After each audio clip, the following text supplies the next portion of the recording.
Dizem que a mata não guarda segredos, ela apenas os enterra.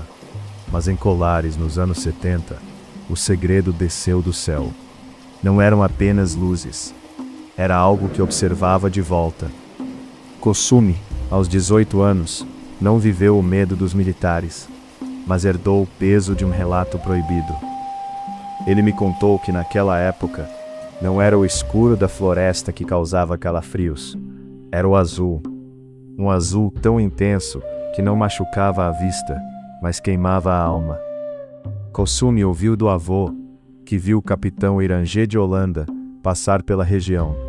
Holanda, o homem que comandou o Paraçar e catalogou mais de 500 fotos, 16 horas de filme e 2.000 páginas de angústia sobre o que chamavam de Operação Prato.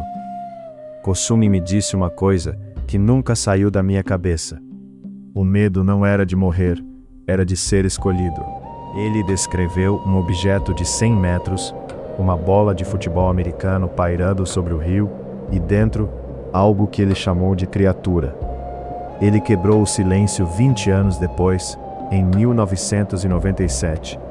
Falou do monstro azul e do pavor de ser abduzido. 2 meses depois, o silêncio foi imposto de forma definitiva. O roupão, o nó, a notícia do suicídio. Kossumi acredita que alguns segredos são grandes demais para um homem só carregar.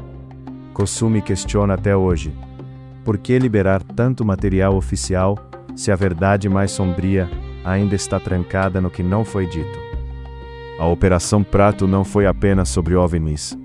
Foi sobre uma fronteira que foi atravessada. O medo não era físico, era a certeza de que algo superior, algo que não seguia as leis dos homens, estava ali, na palma da mão da FAB, e depois, nas mãos de quem preferia o esquecimento. O caso de Holanda não é apenas uma estatística de óbito. É a evidência de que, quando você olha para o abismo, ele não apenas olha para você. Ele decide se você pode continuar vivendo com o que viu. O céu de Colares ainda guarda a sombra do que passou por lá. Kossumi segue observando, talvez esperando que o azul retorne para terminar o que começou. E você, acredita que o que Holanda viu foi pesado demais para um ser humano carregar? Ou há algo mais enterrado sob os documentos da aeronáutica? Curta este vídeo, se você gosta de mistérios reais. Comente aqui embaixo sua teoria sobre o desfecho da Operação Prato.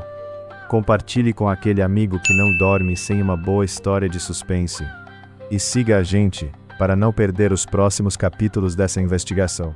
Um muitíssimo obrigado de coração a todos que se dispuseram a assistir até aqui e dedicaram seu tempo a essa história. E aos nossos novos inscritos, sejam muito bem-vindos à nossa comunidade.